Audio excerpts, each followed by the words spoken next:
전능하신 아버지 하나님, 천지의 창조주를 믿습니다. 나는 그의 유일하신 아들 우리 주 예수 그리스도를 믿습니다. 그는 성령으로 잉태되어 동정녀 마리아에게서 나시고 본디오 빌라도에게 고난을 받아 십자가에 못 박혀 죽으시고 장사된 지 사흘 만에 죽은 자 가운데서 다시 살아나셨으며 하늘에 오르시어 전능하신 아버지 하나님 우편에 앉아 계시다가 거기로부터 살아있는 자와 죽은 자를 심판하러 오십니다. 나는 성령을 믿으며 거룩한 공교회와 성도의 교제와 죄를 용서받는 것과 몸의 부활과 영생을 믿습니다. 아멘. 다 자리에 앉으시겠습니다. 우리 함께 박수하면서 우리 주님 앞에 나가기를 원합니다. 너 근심 걱정과도 어려운 일 당해도 걱정 말아라. 주 너를 지키리. 위험한 일 당해도 슬픈 일이 와도 걱정 말아라. 주 너를 지키리.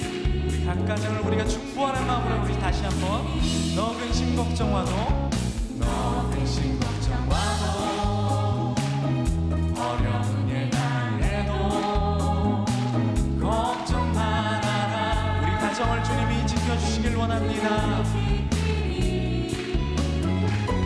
위험한 일 당해도 슬픈 일이 와도 걱정 말아라. 주 너를 지키리. 늘 지켜주시리. 아멘. 주님의 사랑 속에 거하라. 그의 평화 속에 유하라. 그분의 영원 속에 자유하라. 주 지키리. 주님의 사랑 속에 거하라. 주님의 사랑과 평화 가운데 거하는 이 주일 예배 되도록 주님, 우리가 주님 안에 거하기를 간절히 원하며 나갑니다. 주 지키리. 다시 한번 너 근심 걱정와도 어려운 일 당해도 걱정 말아라. 주 너를 지키리. 위험한 일 당해도 슬픈 일이 와도 걱정 말아라. 주님이 우리 가정의 출입을 지키기를 원합니다. 다시 한번 처음부터요 고백해 볼게요. 다시 한번 너 근심 걱정와도 너 근심 걱정와도 어려운 일 당해도 걱정 말아라. 주 너를 지키리.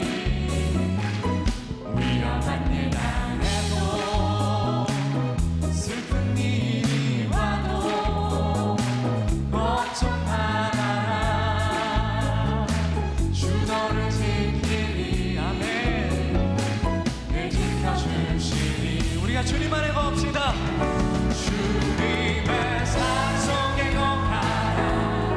그의 평화 속에 유하라. 그분의 영원 속에 자유하라. 주 지키리. 주님의 사랑 속에 거하라. 그의 평화 속에 유하라. 그분의 영원 속에 자유하라. 주 지키리.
마음을 본받는 자로 이 가정과 세상 가운데 살기를 원합니다.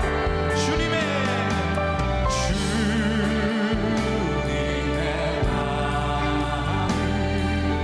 본받아 살면서 그 거룩하신 나도 다시 한번 주님의 마음 본받아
오늘 우리에게 주시는 하나님의 말씀은 고린도전서 10장 14절, 19절에서 21절, 23절에서 24절, 31절입니다.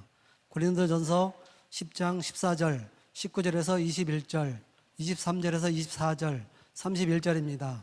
그런즉 내 사랑하는 자들아 우상 숭배하는 일을 피하라. 그런즉 내가 무엇을 말하느냐? 우상의 제물은 무엇이며 우상은 무엇이냐? 무릇 이방인이 제사하는 것은 귀신에게 하는 것이요 하나님께 제사하는 것이 아니니 나는 너희가 귀신과 교제하는 자가 되기를 원하지 아니하노라. 너희가 주의 잔과 귀신의 잔을 겸하며 마시지 못하고 주의 식탁과 귀신의 식탁에 겸하여 참여하지 못하리라.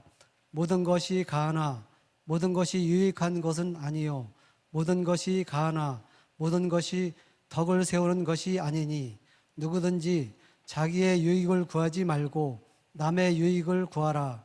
그런즉 너희가 먹든지 마시든지 무엇을 하든지 다 하나님의 영광을 위하여 하라. 이는 살아계신 하나님의 말씀입니다.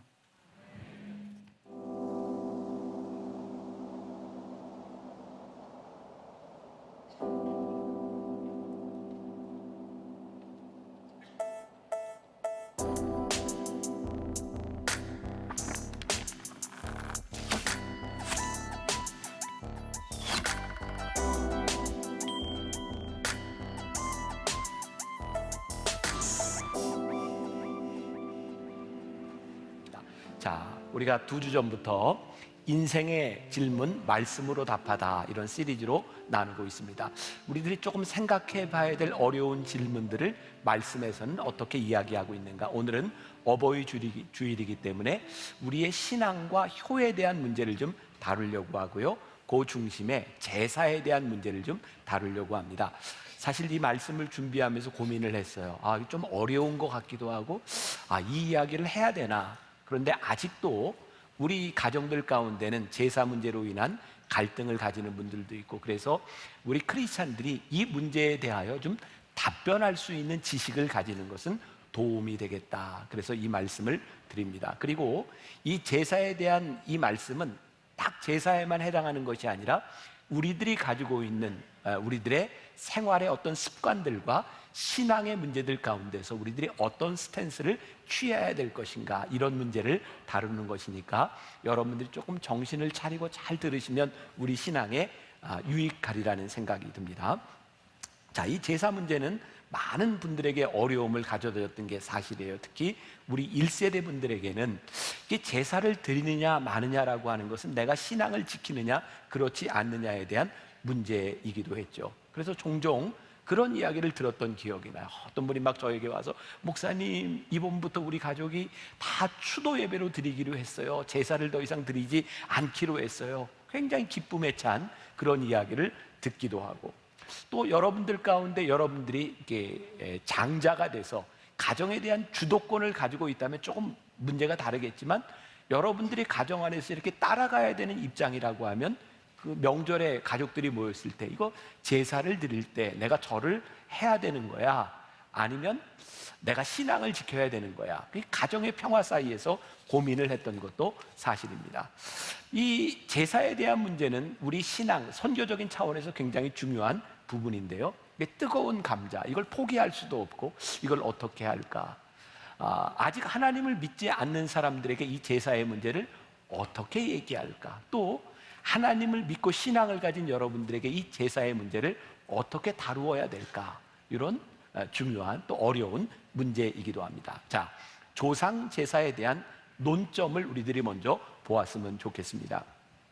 우리들이 생각하는 이 조상 제사라고 하는 것과 또 기독교 안에는 추도 예배 혹은 추모 예배라고 하는 형식이 있어요.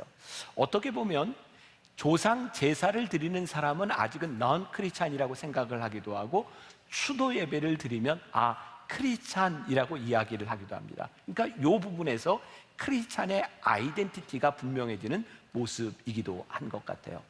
2000년 교회 역사 가운데 복음이 전파되는 곳에서는 언제든지 그 나라의 풍습과 또 복음의 본질 사이에 갈등들이 많이 있어 왔어요. 그래서 오늘 말씀의 굉장히 중요한 초점 중에 하나는, 오늘 이 말씀을 통해서 우리들이 전해야 되는 복음의 본질과 그리고 문화적이라고 하는 것은 어떤 것인지를 우리들이 아는 것도 굉장히 중요할 것 같아요. 그리고 여러분들이 저를 믿고 이 말씀을 좀 들으시면 돼요. 이게 이제 선교학적으로 굉장히 중요한 주제인데, 제가 선교학 박사입니다. 네, 제가 별로 막 가운도 안 입고 막 이런 거 안 하니까 모를까봐. 제가 요 주제는 굉장히 선교에서 중요한 부분이니까. 자, 또 이제 선교학에서 다루는 굉장히 중요한 주제 중에 하나가 소위 말하는 회심이라는 거예요. 그러니까 우리들이 예수님을 믿고 내가 회심했다라고 할 때 이 회심은 무엇이 바뀌는 것일까? 과연 복음을 통해서 내 삶의 가치관이 변하는 것일까? 아니면 어떤 문화적인 풍습을 따라가는 것일까? 이것도 우리들이 구별할 필요가 있는 거예요. 자, 우리는 예전에 이렇게 이제 교회들이 커지기 전에 몇 번씩 예배를 드리기 전에 주일 대예배라고 하는 말을 이렇게 많이 썼어요. 우리들이 흔히 이야기하는 주일 대예배 시간은 몇 시인가요? 대개 11시였어요. 그죠? 우리는 이걸 굉장히 자연스럽게 받아들이고 주일 대예배는 11시야 라고 생각했지만, 사실 성경 어디에도 주일 대예배는 11시에 드려라 이런 말씀 없어요. 서양의 미국의 선교사들이 우리나라에 들어와서 선교를 하고 예배를 드리게 될 때 11시에 드렸던 이유 가운데 하나는 미국 사람들이 그 시간에 예배를 드렸던 그 풍습을 우리들이 그대로 받아가지고 있는 거죠. 그러니까 이 11시 예배라고 하는 것은 사실 성경적인 것이 아니에요. 또 오늘 이렇게 우리 손집사님 가정이 이렇게 오케스트라로 연주를 했지만, 우리는 교회에서 이런 바이올린이나 피아노나 뭐 플룻 이런 거에 굉장히 익숙해져 있고, 이런 음악을 들으면서 교회 음악 이런 표현을 쓰지만, 사실 우리들이 교회에서 사용하고 있는 이 교회 음악이라고 하는 것은 서양 음악인 거죠. 그러다 보니까 우리는 교회 안에서 국악으로 연주를 하면 저거 어떻게 교회 음악 같지 않아? 라고 생각을 하기도 합니다. 과연 그것이 어떤 본질적인 문제일까? 아니면 어떤 문화적인 코드일까? 이런 것도 우리들이 생각해 볼 필요가 있는 거죠. 특히 조상 제사에 대한 문제는 우리 민족의 시각에서 본 것이 아니라 그 당시에 복음을 전하던 서양 선교사들의 눈으로 비친 조상 제사를 그렇게 해석을 했고 우리들이 받아들이고 있기 때문에 갈등에 대한 문제가 존재하는 거예요. 자, 우리나라에 기독교가 들어온 지, 개신교가 들어온 지 한 150년 정도의 역사를 가지고 있습니다. 그동안 이렇게 토착화라고 하는 말을 참 많이 했어요. 이게 토착화라고 하는 말은 뭐냐면 우리들이 받아들인 이 복음의 본질이 우리나라의 문화 속에서 어떻게 녹아지느냐라고 하는 거예요. 2000년 교회 역사 가운데서 이 대한민국의 이 기독교 역사는 굉장히 독특합니다. 왜냐하면 이렇게 빨리 이렇게 많은 사람들에게 복음이 전해진 전례가 없습니다. 이건 굉장히 독특한 부분이에요. 근데 학자들이 이야기하기를 그 이유 가운데 하나는 이 복음의 토착화가 우리나라에서 잘 이루어졌다는 거예요. 예를 들어서 이 한국 사람들의 이 기독교 신앙을 이야기할 때 빼놓을 수 없는 게 새벽 기도예요. 우리 한국 사람들 기독교에 아주 트레이드 마크처럼 되어 있어요. 그런데 사실 이 새벽 기도라고 하는 것은 우리나라에 굉장히 독특한 거죠. 다른 나라 기독교에는 찾아볼 수가 없는 거예요. 그런데 이 새벽 기도가 자리 잡을 수 있었던 아주 중요한 이유 가운데 하나는 우리 옛날 부모 세대, 어른 세대에 새벽에 정한수를 떼놓고 이렇게 비는 풍습들이 있었어요. 그러니까 이게 새벽 예배를 드린다고 하는 게 교인들에게 별로 거부감이 없이 들어왔고 새벽 예배가 굉장히 중요한 위치를 차지하게 되죠. 또 우리 한국 기독교의 큰 특징 중에 하나가 기도원 문화를 둘 수 있어요. 산기도. 제가 어렸을 때만 해도 기도원에 참 많이 갔었어요. 우리는 산기도 하니까 예수님께서도 산에서 기도하셨다라고 생각하지만 제가 예수님 기도하셨던 겟세마네 동산을 가봤지만 그건 산이 아니에요. 그건 동산이에요. 그러니까 우리들이 이야기하는 산기도하고는 많이 다르죠. 근데 그게 우리들에게 굉장히 익숙해질 수 있었던 이유 가운데 하나가 우리나라에 있던 무속문화, 이렇게 구수라고 하는 사람들이 저기 지리산 무슨 산 가서 이렇게 했던 그런 무속적인 신앙들이 있었어요. 그러다 보니까 우리는 산에 가서 기도한다고 하는 게 별로 이렇게 거부감을 느끼지 않았었어요. 그리고 결정적인 건 우리 민족의 가슴 가운데 하나님이라고 하는 개념이 우리들이 잘 알지 못했지만 하늘에 계신 우리 아버지 하나님이라는 개념이 우리 가운데 있어서 이 복음이 들어왔을 때 우리는 그 하나님이 이 하나님이구나, 우리는 쉽게 복음을 받아들일 수 있었어요. 그런데 모든 나라가 그렇지 않은 거죠. 예를 들어서 제가 이제 선교학을 공부할 때 보았던 자료에 보면 그런 내용이 있는데 파푸아 뉴기니 맞나? 파푸아 뉴기니라고 하는 나라가 있어요. 거기 많은 부족들 섬으로 이렇게 나눠져 있고요. 거기에 선교사님들이 들어가서 처음으로 했던 일들이 뭐냐면 성경을 번역하는 일이었어요. 어느 나라든지 복음이 들어가는 곳에는 성경이 번역이 돼야 되는 거예요. 근데 우리나라는 성경을 번역하는데 큰 어려움 없이 잘 번역이 되었고 우리들 신앙에 도움이 많이 되었는데 그 한 선교사님 성경 번역의 그 이야기를 보면 이 성경을 번역하는데 하나님께서 우리를 용서하시고 우리들에게 화해를 이루셨다라고 하는 말을 번역을 해야 되는데 그 부족에는 용서와 화해라는 단어가 없는 거예요. 그러니까 어떻게 이 성경을 번역해야 될지 이 중요한 개념을 번역할 방법이 없었던 거예요. 근데 어느 날 그 부족의 모임들이 있는데 이 선교사님이 보니까 모든 사람들이 모여서 어깨에 손을 얹고 노래를 부르고 춤을 추는 거예요. 그래서 물어봤대요. 저게 뭐 하는 거냐고. 1년에 한 번씩 이 부족은 다 모여서 어깨에 손을 얹으면서 지금까지 있었던 모든 싸움들과 모든 것을 다 잊어버리면서 다 화해하는 게 저 어깨에 손을 얹는다는 거예요. 그래서 그분이 성경을 번역하면서 하나님께서 우리를 용서하셨다는 것을 어떻게 번역했냐면 하나님께서 당신들의 어깨에 손을 얹으셨습니다. 그게 그 사람들 마음속에 확 와닿은 거죠. 또 파푸아 뉴기니의 어떤 부족에는요, 그 용서를 할 때 이렇게 한다는 거예요. 집에 가서 내가 그 사람을 용서할 때 나오라 그러고 그 사람 앞에 침을 뱉고요, 깽깽이를 3번 뛰면 용서하라는 거예요. 그래서 그 부족에는 성경을 번역하는데 어떻게 번역했냐면 하나님께서 당신 발 앞에 침을 뱉으시고 깽깽이를 하셨습니다. 그러면 그게 용서라는 거죠. 이렇게 우리들이 복음을 전하는데, 본질적인 것을 전하는데 사실은 언어와 문화라는 것을 통해서 우리들이 전하게 되어 있는 거예요. 그러니까 우리들의 문화라고 하는 것보다 더 중요한 것은 그것을 담고 있는 그 내용이 무엇인지라고 하는 것이고, 또 우리들이 흔히 이야기하는 복음이 우리들 가운데 들어왔을 때 우리들이 회심한다라고 하는 것은 우리들의 가치관이 변하는 거예요.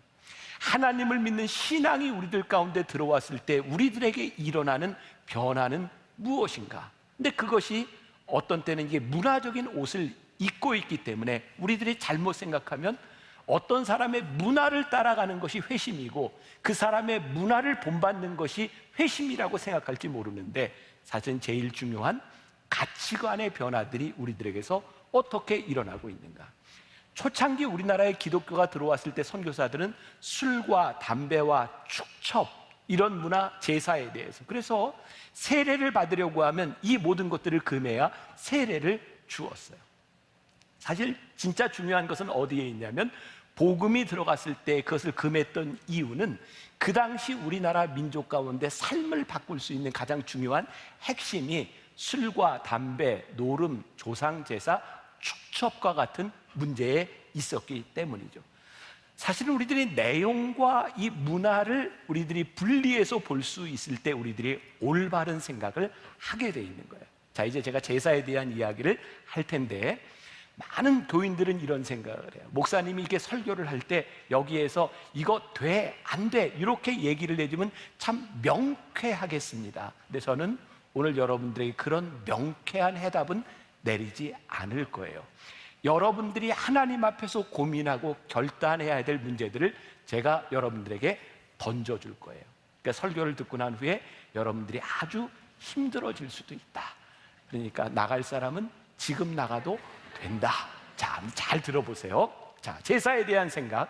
오늘 우리가 읽었던 고린도전서 이 10장에 보면 사도 바울이 이 부분을 우리들이 잘 해석하고 신앙생활할 수 있도록 지침을 주고 있는데, 자, 오늘 14절에 보니까 그런즉 내 사랑하는 자들아 우상 숭배하는 일을 피하라. 우상 숭배를 피하라 그랬어요.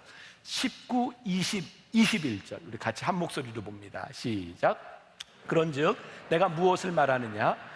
우상의 제물은 무엇이며 우상은 무엇이냐? 무릇 이방인이 제사하는 것은 귀신에게 하는 것이요 하나님께 제사하는 것이 아니니 나는 너희가 귀신과 교제하는 자가 되기를 원하지 아니하노라. 너희가 주의 잔과 귀신의 잔을 겸하여 마시지 못하고 주의 식탁과 귀신의 식탁에 겸하여 참여하지 못하리니. 여기서 분명히 뭐라고 얘기했어요? 이방인이 제사하는 것은 귀신에게 하는 것이니 하나님과 겸하여 할 수 없다. 분명히 이야기를 하고 있어요. 근데 오늘 결론부터 이야기하자면 23절, 24절, 31절에 있는데 먼저 한번 읽어보죠. 자, 모든 것이 가하나 모든 것이 유익한 것은 아니요 모든 것이 가하나 모든 것이 덕을 세우는 것은 아니니 누구든지 자기의 유익을 구하지 말고 남의 유익을 구하라. 그런즉 너희가 먹든지 마시든지 무엇을 하든지 다 하나님의 영광을 위하여 하라. 자, 여기서 우리가 이제 풀어야 될 숙제가 뭐냐면, 우리 민족이 했던 조상 제사라고 하는 것은 그러면 귀신에게 드렸던 제사냐, 아니면 그것이 단순히 효에 대한 문제냐, 이 부분에서부터 논점이 있는 거예요. 자, 어느 나라나 가장 중요한 것은 관혼상제, 우리가 태어나면서부터 죽을 때까지 또 결혼과 아이들이 태어나는 이런 의식이 있어요. 이게 서양의 문화는 기독교적인 뿌리를 가지고 있고요, 일본은 아주 도교가 많이 성행하는 나라지만 굉장히 불교적인 뿌리를 가지고 있고요, 중국 같은 경우는 확실하게 유교에 대한 뿌리를 가지고 있습니다. 그래서 우리도 사실은 유교나 불교의 뿌리를 가지고 있다라고 생각하지만 한국의 문화는 아주 독특하게 무속신앙과 많이 연결이 되어 있습니다. 특히 죽음과 이 제사에 대한 문제에 있어서 우리는 이렇게 장례를 치를 때 굉장히 무속적인 신앙에 대한 지배를 받고 있고, 시체를 매장하면서 우리는 우리의 영혼이 떠돌고 있다고 생각하죠. 그래서 돌아가신 부모님의 영혼, 우리 조상들의 영혼을 어떻게 잘 모실 것인가, 그리고 제사 때 그분들의 영혼이 와서 맛있는 걸 잘 먹고 자손들을 축복해야 된다라고 생각하죠. 그런 의미에서 사실 우리 조상들이, 우리들이 드리고 있던 이 제사의 내용 가운데는 우상 숭배와 연결되어 있다고 하는 것을 우리들이 부정할 수 없습니다. 우리는 단순히 유교적인 형식에서 이것들이 조상에 대한 예의라고 생각할지 모르지만 미신적인 뿌리를 두고 있다고 하는 데에서는 우리들이 부인할 수 없는 거예요. 그래서 이 논점이 계속 살아있어요. 성경에서는 우리들에게 분명히 이야기를 하고 있죠. 하나님의 영을 가진 자와 그렇지 못한 귀신의 영. 자, 여러분들은 신앙생활을 하시면서 여러분들의 삶에서 다른 영, 어떤 귀신들에 대하여 어떤 경험들을 가지고 계세요? 저는 만나교회 목회를 하면서 저는 이 귀신들과 굉장히 많은 그런 관계, 다툼, 귀신을 쫓아내는 이런 일들 많이 경험했죠. 저희 교회에 귀신 들린 사람을 직접 데리고 와서 제가 기도하면서 귀신을 쫓아낼 뿐만 아니라 귀신과 오랫동안 대화를 했던 적도 있고 그런 경험들이 많이 있어요. 그런데 어떤 일정한 패턴이 있거나 제가 이것을 신학적으로 논리적으로 설명할 수 있는 자신은 없어요. 단지 제가 경험했던 일들이에요. 성경에도 보면 예수님께서 예수님의 사역을 하실 때 귀신들이 예수님을 먼저 알아봤어요. 그리고 하나님의 아들이라고 귀신들이 고백하죠. 아주 흥미로운 거죠. 3년 동안 예수님과 함께 다녔던 제자들도 예수님의 정체성에 대하여 긴가민가 했는데 귀신들은 예수님의 정체성에 대하여 명확하게 알고 있었어요. 성경은 우리들에게 분명하게 이야기를 합니다. 하나님의 영과 귀신의 영을 너희들이 겸하여 섬길 수 없다.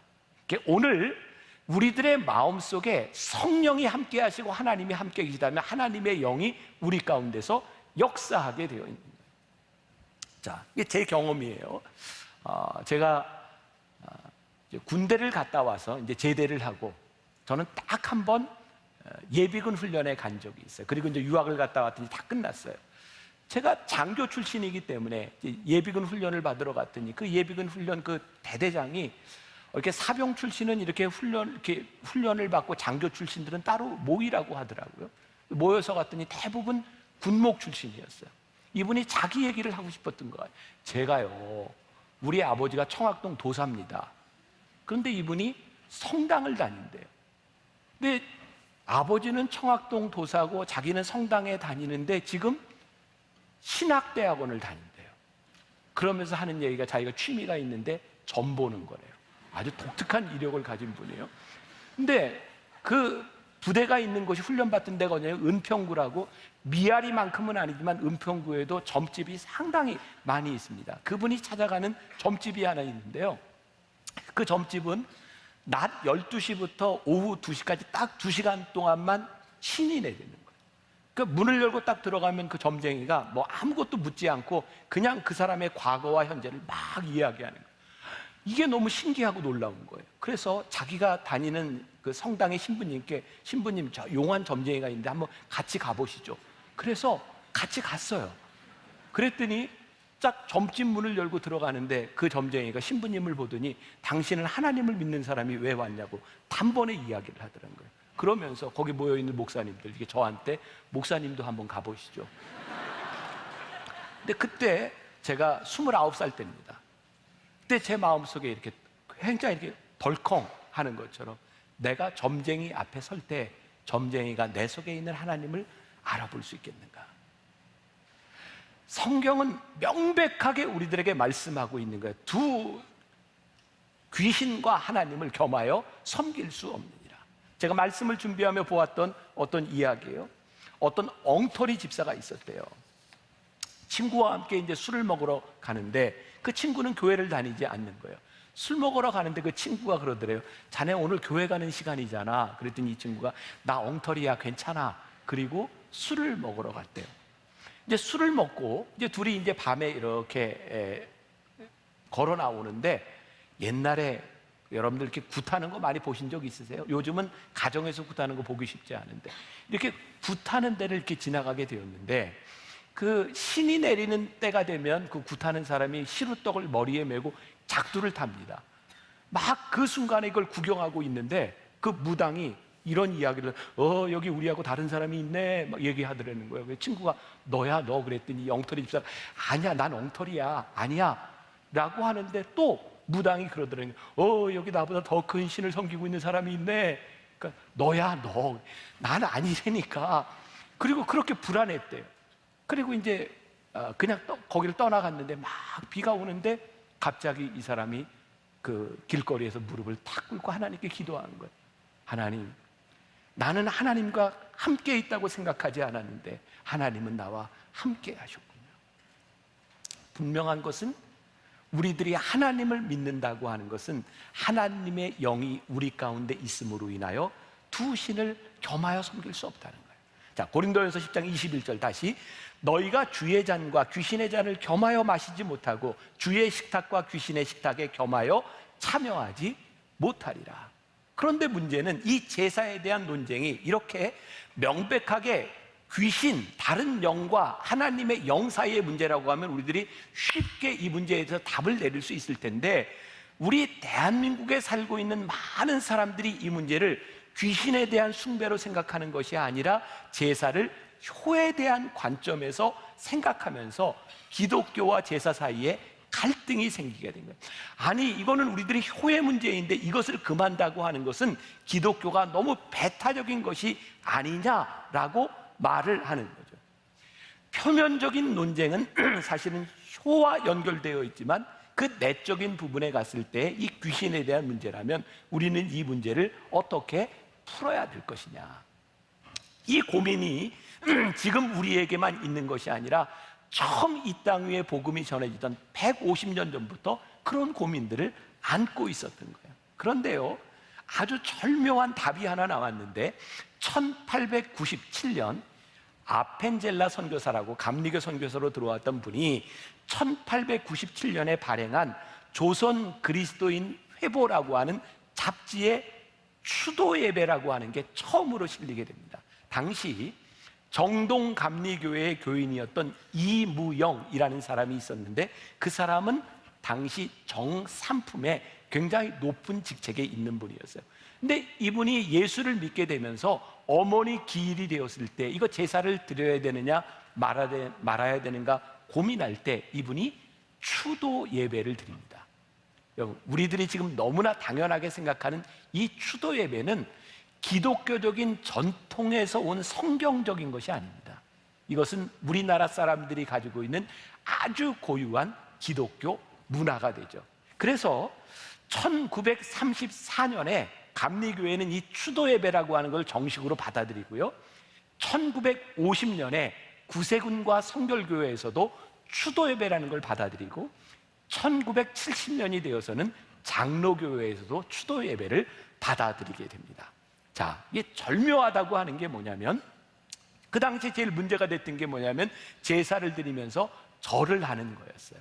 그리고 귀신에게 절을 하는 거였죠. 그런데 이 추도 예배 때는 함께 모여서 예배를 드리며 부모님을 추도하며 효의 문제와 이 우상 제사에 대한 문제를 한꺼번에 해결하는 굉장히 중요한 한국의 기독교적 문화를 절묘하게 만들어 내게 되었던 거예요.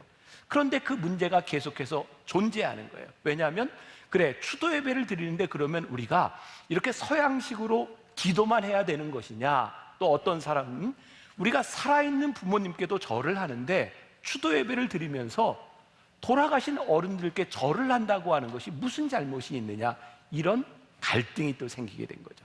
오래전 이제 지금은 돌아가신 여의도 순복음교회 조용기 목사님이 이런 이야기를 하셨어요. 우리는 부모를 절해서 섬기고 경배해서 섬깁니다. 산 부모에게 절하고 죽은 부모도 부모니까 절하는 것은 죄가 아닙니다 라고 말한 것 때문에 장로교회에서 순복음을 이단이라고 정죄하게 되는 논쟁이 생겨요. 돌아가신 한경직 목사님은 이런 말씀을 하셨어요. 조상을 존경하는 경의를 표하는 데까지는 교리적 문제는 없다. 저도 개인적인 입장을 이야기하라면 우리들이 절하는 것이 우리들이 부모님께 경의와 경배를 표하는 우리들의 효에 대한 관점이라면 절하는 것이 큰 문제가 될 것은 없다. 우리는 살아계신 부모님께 절을 해요. 근데 그 당시에 초기에 들어왔던 선교사들은 사람들이 절하는 것을 보면서 이것을 우상숭배라고 이야기를 하기도 했죠. 이게 갈등을 유발하게 돼요. 자, 제가 여러분들에게 이제 두 가지 문제를 가지고 해답을 제시해야 될 것 같은데, 첫 번째는 아직 하나님을 알지 못하는 사람들에게 이 제사에 대한 문제와 이 추도 예배에 대한 문제를 어떻게 대답해야 될까? 이것은 선교적 관점에서 이야기를 해야 되겠다. 또 하나, 우리들이 신앙을 가지고 있는 우리들에게 이 제사에 대한 문제, 절을 한다고 하는 이 문제를 우리들의 신앙적인 가치관에서 우리들이 어떻게 봐야 될 것인가? 두 가지 관점이에요.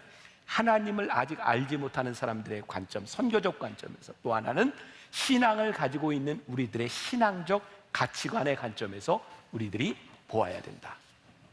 여기까지 흥미로우세요? 한 번쯤은 이게 듣고 알아야 될 것 같죠? 아이고, 여기서 그만해야 되나 계속해야 되나? 네, 자, 이 부분에 대해서 사도 바울이 아주 중요한, 굉장히 중요한 답을 하나 우리들에게 주고 있어요. 사도 바울은 최초의 이방인들을 위한 선교사였어요. 그러니까 지금까지 사도 바울 이전까지는 다 하나님을 알고 있는 유대인들에게 복음을 전하는 문제였고, 사도 바울은 하나님을 알지 못하는 다른 문화를 가지고 있는 사람들에게 복음을 전해야 됐던 거죠. 사도행전 17장은 선교사적으로 굉장히 중요한 의미를 가지고 있는 말씀이에요. 사도행전 11장에서 사도 바울이 아덴, 지금의 아테네에서 복음을 전하게 되죠. 혹시 여러분들 중에 아테네를 가보신 분이 있는지 모르겠어요. 거기에는 판테온이라고 하는 큰 그 성전, 그 우상을 숭배하는 것들이 참 많이 있는 그런 나라죠. 자, 사도행전 17장 22절부터 23절까지 말씀을 한 목소리로 봅니다. 시작. 바울이 아레오파고 가운데 서서 말하되, 아덴 사람들아, 너희를 보니 범사에 종교심이 많도다. 내가 두루다니며 너희가 위하는 것들을 보다가 그런즉 너희가 알지 못하고 위하는 그것을 내가 너희에게 알게 하리라. 자, 아테네 사람들은 모든 신상들을 만들어 놓고 모든 것에는 신이 있다. 판테온, 이게 만신론이죠. 그런데 이 사람들이 생각하기에 우리가 혹시 빼놓는 신이 있을지도 몰라. 그래서 알지 못하는 신상도 만들었어요. 사도 바울이 이야기하는 거예요. 여러분들에게 참 종교심이 많군요. 근데 당신들이 알지 못하는 그 신, 내가 그분이 누구인지를 여러분들에게 알게 하겠습니다. 그러니까 사도 바울이 그 사람들에게 복음을 전하는데 이런 몹쓸 것들, 우상을 숭배하다니 부셔! 이런 게 아니라 어떻게 했어요? 너희들에게 참 종교심이 많구나. 그들을 이렇게 인정하면서 너희들에게 알지 못하는 그분, 그래서 창조에서부터 하나님에 대한 이야기를 하고 복음을 전하게 되죠. 아직은 예수를 믿지 않는 사람들의 마음을 배려하고 복음을 전했던 사람, 거기에서 알지 못하는 신, 거기에 컨택 포인트를 만들어 놓았어요. 그런 면에서 저는 조용기 목사님이 했던 말에 상당히 공감을 하고 있어요.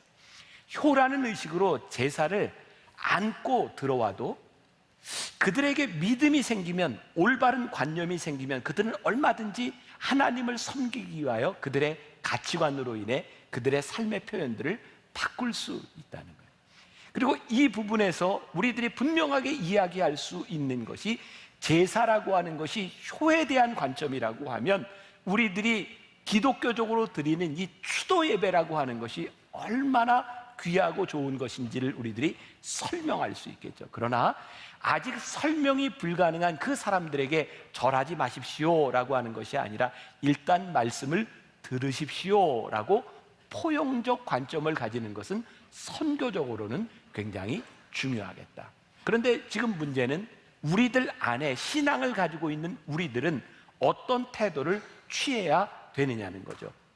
결국 이 제사라고 하는 모양, 자, 우리들 가운데 신앙생활을 오래 하면서 사도 바울처럼, 사도 바울 당시에도 이 제사에 대한 논쟁과 제사 때 드렸던 음식을 먹어도 되느냐 안 되느냐에 대한 논쟁이 있었어요. 근데 사도 바울은 어떻게 얘기해요? 야, 이거 그렇게 큰 문제가 아니야. 우리는 하나님을 믿잖아. 저 우상에게 드려진 거, 저 우상은 아무것도 아니라는 것 알잖아. 그러니까 제사 때 드렸던 음식 우리는 먹는데 꺼리낌이 없어. 그거 아무것도 아니야. 그런데 사도 바울이 뭐라고 얘기하냐면 그거 아무것도 아니지만 우리들이 대해야 될 태도에 대한 부분들이 있는데 중요한 거예요. 고린도전서 10장 23절과 24절 그리고 31절 우리 같이 봅니다. 시작. 모든 것이 가하나 모든 것이 유익한 것이 아니요 모든 것이 가하나 모든 것이 덕을 세우는 것이 아니니 누구든지 자기의 유익을 구하지 말고 남의 유익을 구하라. 그런즉 너희가 먹든지 마시든지 무엇을 하든지 다 하나님의 영광을 위하여 하라. 이 신앙생활 참다운 믿음이라고 하는 것은 내가 생각하는 옳고 그름에 대한 기준이 아니라 하나님 앞에서 우리들이 결단을 해야 되는데 그 결단이 뭐냐면 무엇이 유익하고 무엇이 하나님께 영광을 돌리는 것인지를 생각하라. 그러니까 내가 믿는 바 나는 괜찮아. 나는 절해도 돼. 나는 우상 제물을 먹어도 돼. 이건 내 신앙에 아무 꺼리낌이 없어. 정말로 그 신앙의 문제 아닐 수도 있어요. 그런데 내가 생각하는 것보다 더 중요한 것이 있는데 네가 그렇게 함으로 인하여 유익하냐. 하나님 앞에서 너의 신앙을 바라보라는 거예요. 제가 신학교를 다닐 때 저희 선배 중에 한 분이 난지도, 옛날에 이렇게 쓰레기를 모아놨던 난지도 있잖아요. 거기에 있는 넝마를 줍는 사람들을 위해 복음을 전하기 위해서 그곳에 들어가서 먹고 자고 살던 우리 선배가 있었어요. 그분이 이런 이야기를 하더라고요. 가서 그 난지도에 있는 넝마를 줍는 사람들에게 복음을 전하려고 하는데 그들이 듣지 않는다는 거예요. 그들이 원하는 것은 너는 우리와 다른 종자라는 거예요. 그래서 이 목사님이 한 일이 뭐냐면 그들과 똑같이 생활하면서 복음을 전하는 일이었어요. 근데 그 사람들이 힘들게 이렇게 휴지를 주워오고 넝마를 이렇게 주워오고 나면 늘 모여서 막걸리를 마시는 거예요. 이 목사님이 그 사람들과 함께 막걸리를 마시면서 복음을 전한 이야기를 들었어요. 여러분들 어떻게 생각하세요? 저는 하나님 앞에서 그분이 진짜 그 복음을 전하기 위하여 그들과 함께 막걸리를 마셨다면 그게 하나님께서 어떻게 생각하실까? 이게 우리의 관념하고 어떤 것일까? 또 저에게 이제 그런 경험이 있어요. 분당에 이제 있는 어떤 목사님하고 이렇게 식사를 하게 되었는데 그 목사님이 그 본인 교회 권사님이 운영하는 식당에서 이렇게 밥을 사게 되어서 식사를 주문하고 이렇게 놨는데 그 목사님이 권사님 여기 맥주 여기 포도주 하고 맥주하고 포도주를 이렇게 시킨 거예요. 근데 문제는 뭐 제가 여러분들에게 종종 이야기하죠. 우리가 술을 먹는다고 구원을 못 받겠습니까? 담배를 핀다고 구원을 못 받겠습니까? 저는 술과 담배의 문제가 우리의 구원과 직결되는 문제라고 생각하지 않습니다. 그런데 그것이 내 신앙의 문제, 그 내가 얼마든지 극복할 수 있고 이거 아무 문제도 아니야 라고 생각할 수 있지만 그때 제가 굉장히 당황스러웠던 것은 이 분당인데 분당 식당에서 제가 식사를 하는데 맥주를 먹고 이렇게 포도주를 먹는 그 모습을 교인들이 보면 주일날 설교를 들을 때 은혜가 될까? 그러니까 제가 술과 담배를 하지 않는 이유는 굉장히 중요한 사도 바울의 관점과 맞닿아 있는 거예요. 이것이 구원에 대한 문제는 아니지만 내가 이거 할 수도 있고 이것이 나에게 아무 문제가 아니라고 생각하지만 이것이 유익하지 않기 때문에 하나님께 영광이 되지 않기 때문에 안 하는 거예요. 우리들의 신앙의 사실은 교회에서 제가 설교를 하면서 여러분들이 이거 하십시오, 이거 마십시오 이렇게 딱 정해주면 여러분들이 편할지 모르지만 그것이 모든 일에 유익이 되지 않기 때문에 성경이 우리들에게 이야기하는 것이 너희들이 하나님의 영광을 위하여 내가 해야 되는 것이 말아야 되는 것인지를 생각하고 고민하고 하나님 앞에서 결단하는 사람이 되라는 거예요. 자, 신앙을 가지지 못한 사람의 관점에서 우리들이 제사의 문제를 어떻게 풀어주고 추도 예배로 어떻게 이끌어갈 수 있는지, 또 우리들이 신앙의 공동체 안에서 우리들은 어떤 스탠스를 취하고 우리들은 어떤 행동을 해야 되는지 중요한 답을 사도 바울이 우리들에게 주고 있는 거예요. 모든 것이 가하나 모든 것이 유익한 것은 아니니, 모든 것이 가하나 모든 것이 덕을 세우는 일은 아니니, 너희들이 무엇을 하든지 주의 영광을 위하여 하라고 하는 것이 어떤 것인지를 우리들이 알아야 되는 거죠. 또 우리들에게 굉장히 중요한 것이 있어요. 우리의 신앙에 대해서 공격하는 사람들 중에 이렇게 제사에 대한 문제를 가지고 기독교는 효에 대한 관점에서 보면 이게 몹쓸 종교다라고 말하는 사람이 있죠. 근데 성경은 절대로 그렇게 이야기하지 않습니다. 이 성경은 우리들에게 하나님은 산자의 하나님임을 분명히 말씀하고 있죠. 또 우리들이 살아서 우리들이 하는 모든 일에 대하여 우리들이 분명히 심판을 받으리라고도 말씀하고 있어요. 성경은 우리들이 부모를 공경하는 일에 대하여 죽은 부모님들에 대한 공경이 아니라 살아계신 부모님들에 대하여 우리들이 어떻게 공경할 것이냐를 중요하게 이야기하고 있는 거죠. 여러분들은 어떠신지 모르겠어요. 저는 어버이날이 되면 돌아가신 저희의 아버지, 어머니에 대한 죄송한 마음이 많이 있어요. 내가 왜 그랬을까? 내가 조금 더 잘할 수 있었을 텐데 후회가 많이 남아요. 오늘 이 어버이날을 지나가며 제사, 효에 대한 문제를 우리들이 다루면서 하나님, 우리들에게 진짜 중요한 효에 대한 문제는 우리들이 후회함을 남기지 않고 살아가는 것. 하나님께서 내 부모를 공경하라고 하는 이 말씀이 죽은 자의 부모를 이야기하는 것이 아니라 산 자의 하나님, 오늘 우리들에게 계신 그 부모님들에 대하여 우리들이 어떻게 할 것인지를 말씀하고 있다면 우리들의 가정에서 우리들이 자녀된 도리로서 우리들이 어떻게 해야 될지가 명백하지 않겠는가. 이 제사에 대한 문제, 효에 대한 문제가 우리들의 갈등으로 남아있는 것이 아니라 우리들이 어떻게 믿는 사람으로서 자식된 도리를 잘 할 수 있을까를 또 생각할 수 있으면 좋겠고, 여러분들이 어떤 자리에서 어떤 모습으로 여러분들이 살아가든지 늘 중요한 것이 모든 것이 가하나 모든 것이 유익한 것이 아님을, 그리고 우리들이 하는 이 모든 일들이 하나님의 영광을 나타낼 수 있는가를 생각할 수 있다면 여러분들이 올바른 결단을 가지고 인생의 어려운 질문 가운데서 말씀이 이야기하는 것을 실천하며 살아갈 수 있지 않겠습니까? 오늘 여러분들에게 복된 어버이 주일, 여러분들의 삶을 한번 돌아보는 시간이 되기를 간절히 소원합니다. 우리 함께 찬양하고 잠깐 이렇게 묵상으로 좀 기도하는 시간을 좀 가지려고 하는데, 오늘 이렇게 말씀에 이렇게 딱 맞는 이렇게 찬양을 이렇게 찾지를 못했어요. 근데 오늘 찬양의 가사가 굉장히 좋습니다. 여러분들 이 찬양을 들으면서 가정을 위해서 잠깐 기도하면 좋겠고요. 큰 소리가 아니더라도 우리들 마음속 깊은 곳에서 여러분들의 부모님, 여러분들의 자녀, 여러분들의 가정을 생각하며 하나님, 제가 후회하지 않는 삶을 살게 하여 주옵소서. 묵상하고 기도하고, 제가 마무리 기도, 오늘은 또 특별히 마무리 기도가 특별한 날이에요. 지난주도 그랬지만 우리 교회 올해 한 5명 정도 전도사님이 목사 안수를 받았거든요. 처음으로 목사가 돼서 축도를 하는 날이니까 그 설렘과 그 마음으로 여러분들이 참 복된 이렇게 축도를 받는 시간이라는 생각이 듭니다. 그러니까 여러분들 기도하시면 우리 김지현 이제 목사님 나오셔서 축도할 테니까 축도할 때까지 여러분들이 이 찬양을 들으면서 가정을 위해 기도하는 시간이 되었으면 좋겠습니다. 주님, 우리들에게 주신 가정을 위하여 주님, 우리들에게 하나님의 은혜를 구하며 우리의 가정, 우리의 부모님, 우리의 자녀들,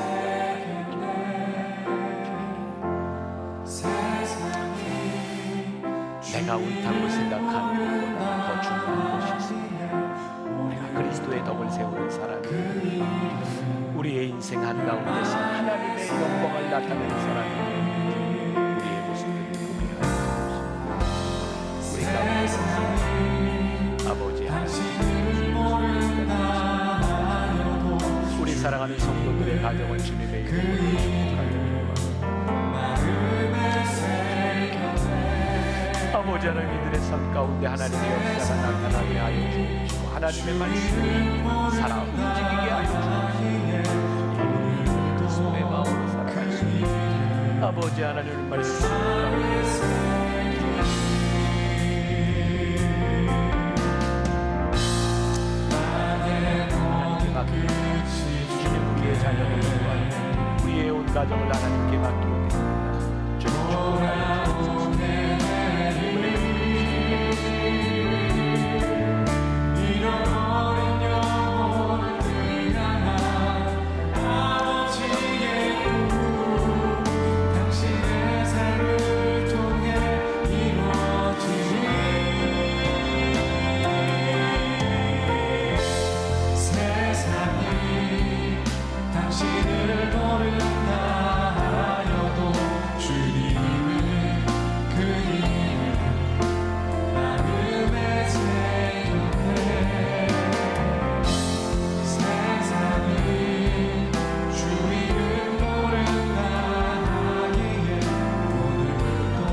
사랑의 주님, 인생의 질문 말씀으로 답하다.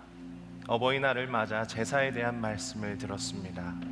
주님, 우리의 인생이 우리의 생각처럼 딱 떨어지는 정답을 구할 수는 없습니다. 그러나 우리는 주님의 말씀을 의지하게 하여 주시옵소서. 그 말씀으로 주님의 마음을 알아 상대방을 품고 사랑할 수 있는 그리스도인이 되게 하여 주옵소서. 이 시간 하나님 앞에 예물을 올려드린 손길들이 있습니다. 주님께서 받아주시고 기억하여 주셔서 그 삶이 하나님의 말씀에 인도를 받는 거룩한 삶이 다 되게 하여 주시옵소서. 이제는 우리 구주 예수 그리스도의 은혜와 아버지 하나님의 무한하신 사랑하심과 성령님의 감화, 감동, 인도하심이 정답 없는 우리의 인생 여정에서 먹든지 마시든지 오직 주를 위해 하고자 다짐하며 하나님 앞에서의 삶을 살고자 결단하는 성도들의 머리 위에, 그들의 가정과 일터와 모든 삶의 자리 위에 이제로부터 영원까지 함께하옵시기를 간절히 축원하옵나이다. 아멘. 지금은 선교 헌금 시간입니다. 이 예배를 통해 삶 가운데 은혜와 회복이 충만하시길 간절히 기도합니다.